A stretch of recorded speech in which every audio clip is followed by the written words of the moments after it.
touching the ocean's masterpiece in Phú Quốc.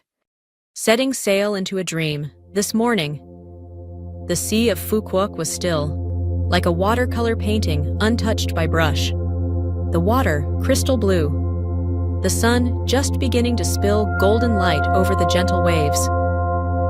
Our canoe cut across the open sea.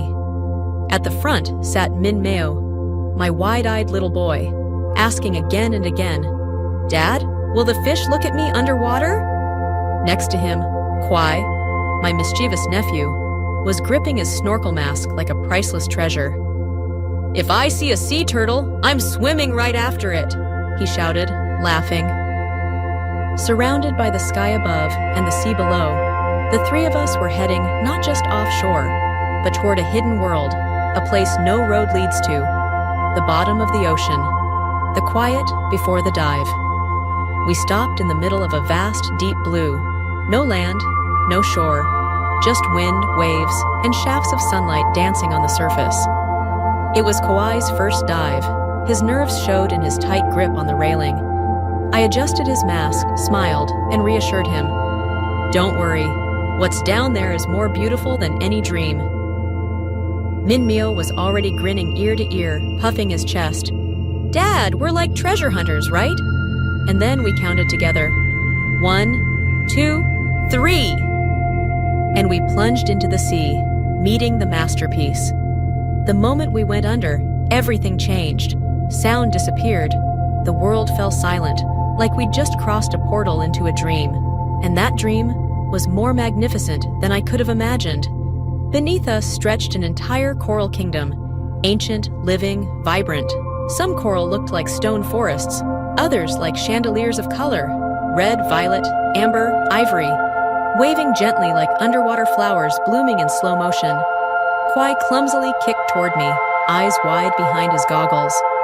He pointed at a group of clownfish darting through a sea anemone. Minh Mèo swam next to me and reached upward. A shimmering school of fish had just glided through a sunbeam, like a moving constellation.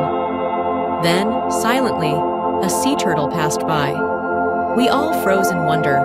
Khoai gave chase for a few meters before turning back, his body bursting with excitement. We couldn't hear him laugh, but his eyes were glowing. We weren't just diving. We were floating through a cathedral built by time and nature. Every coral branch, every ray of refracted light, every fish weaving between rocks. It was a masterpiece, sculpted not by hand, but by centuries of sunlight and salt water. But part of us remains below. When we emerged from the water, the sun still shimmered across the waves. We took deep breaths, full of joy and salt and awe. Minh Mèo turned to me and said, "Dad, why is it so beautiful down there? I thought places like that only exist in cartoons." I looked at him, then at Khoai, and then back at the sea, still glittering, still whispering. And I thought, every child deserves to see the ocean's magic with their own eyes, at least once. A trip to remember for life. Today's dive in Phú Quốc wasn't just a fun adventure. It was a lesson, not taught with chalkboards or grades, but with wonder and silence and discovery. I believe that years from now, even when the boys grow up in a world of concrete and traffic, they'll remember this moment, when the three of us dived into the deep blue together and touched a living masterpiece, eternal, wordless, and unlike anything else on Earth.